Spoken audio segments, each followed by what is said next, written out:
MS రాజు TTD సభ్యుడిగా అర్హుడేనా? భగవద్గీతపై వివాదాస్పద వ్యాఖ్యలు. హిందూ గ్రంథంపై నమ్మకం లేనట్టే కదా టీటీడీ పాలక మండలిలో ఎందుకు కొనసాగించాలి? టీటీడీ పాలక మండలిలో సభ్యులుగా ఉండాలంటే దేవునిపై పూర్తి విశ్వాసంతో ఉండాలి. ఏదో మాట వరుసకి ఉండడం కాదు, మనసులోనూ అదే ఉండాలి. కానీ టీటీడీ బోర్డు సభ్యుడు, అనంతపురం జిల్లా మడకశిర ఎమ్మెల్యే ఎంఎస్ రాజు అలా ఉన్నారా? భగవద్గీతపైనే వివాదాస్పద వ్యాఖ్యలు చేశారు. ఆ తర్వాత క్షమాపణలు చెప్పారు.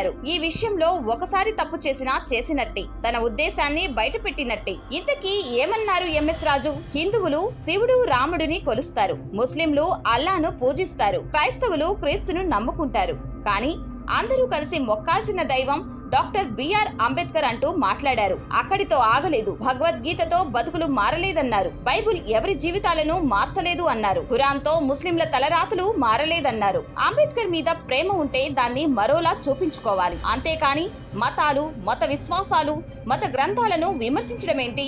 రాజ్యాంగం గొప్పది కాదనడం లేదు. అంబేద్కర్ వల్ల బడుగు బలహీన వర్గాల వారి జీవితాల్లో మార్పు వచ్చింది, అది కాదనడం లేదు. కానీ ఒకరు గొప్ప అని చెప్పడానికి మరొకరిని కించపరచమని ఎవరు చెప్పారు? భగవద్గీత పైన, హిందూ దేవుళ్లపైన ఎంఎస్ రాజు చేసింది ముమ్మాటికి తప్పుడు కామెంట్లే. అందుకే ఎవరినైనా నొప్పించి ఉంటే క్షమించమని సారీ చెప్పారు. అయినా సరే హిందూ సంఘాలు అంగీకరించడం లేదు. హిందూ మతం దేవుళ్లపై ఒక రకమైన అభిప్రాయం ఉన్నప్పుడు టీటీడీ సభ్యుడిగా కొనసాగించేందుకు అర్హత లేదనే అంటున్నారు. బీసీవై పార్టీ అధ్యక్షులు బోడే రామచంద్ర యాదవ్ డిమాండ్ కూడా అదే.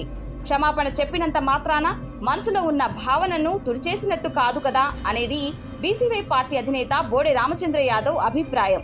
అలాంటి వ్యక్తిని టీటీడీ బోర్డు సభ్యుడిగా తప్పించాల్సిందేనని బోడే రామచంద్ర యాదవ్ డిమాండ్ చేస్తున్నారు.